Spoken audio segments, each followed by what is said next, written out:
Hey everybody, welcome to another video with Matt. Today I'm going to show you how to change the PCV valve in your 2005 Dodge Dakota. This is the 3.7 V6 engine and it is the same for the V8. So let's go ahead and get started. Alright guys, the next thing you want to do is go ahead and get your new PCV valve on hand. This right here is by MicroGuard. Picked this up at my local O'Reilly's shop right here, and this is part number 2366, and show you guys what that looks like. That is the brand new valve. Always check them out of the box. You want to just shake them. Make sure you hear that rattle right there guys, because that's what it is that little rattler right there is what opens and closes. Alright, the next thing we want to do is come over here to the hood latch and go ahead and pop the hood. Alright, so the next thing that we want to do guys is come right here to our lever. You want to push it down, use your other hand, and lift your hood up. Alright, so let's get down inside of here, right here where your oil funnel is, right? You're going to look right here off to the side of it is the PCV valve right there guys. So what we're going to need to do is disconnect the hose that's hooked to it, and that's right under these lines right there. You can see there is the PCV valve. All right, so all we got to do is carefully wiggle this hose off of that guys. As you can see right there is the hose. We just need to carefully wiggle this hose off of this PCV valve. So let's go ahead and get that hose off now. Alright guys, so when you're pulling off your hose, it might take a little bit of wiggling around to get it loose. It's going to be nice and tight on there guys. So what I did is I just took a little Crescent wrench, right?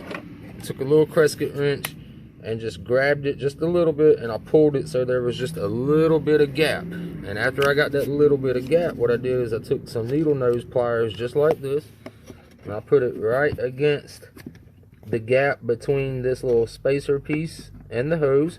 And then at the same exact time guys, so you don't wind up snapping your piece off, is I hold this part with one finger here, and then I push with the needle noses on that little tube right here, and that slides it apart. So once you get it kind of slid down, you can kind of just grab the hose after that and just wiggle it and keep until you pull it off just like that. So now we're ready to take this off guys. So what we need to do now is you need to take the sensor part right here, and you're just going to push it downward that way till it unlocks itself. So you just want to turn it just like that.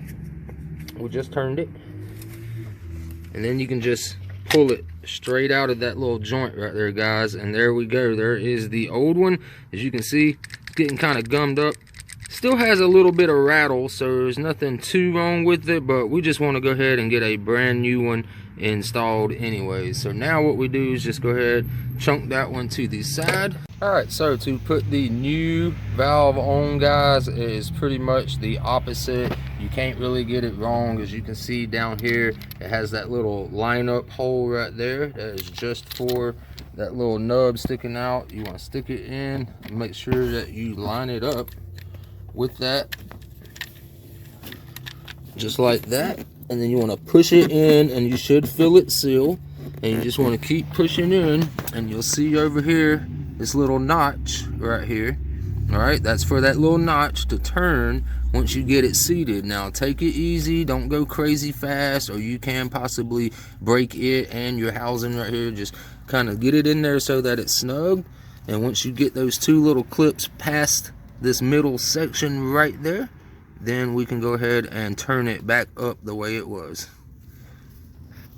Alright, so we got it popped in and got it started. So now what you need to do is just move your hose kind of out of the way a little bit, and then you can go ahead and push that all the way back up till that locks in place. You will feel that lock nice and straight just like that, and then it's as simple as sticking your tube right back over that and getting that all the way back to that end right there.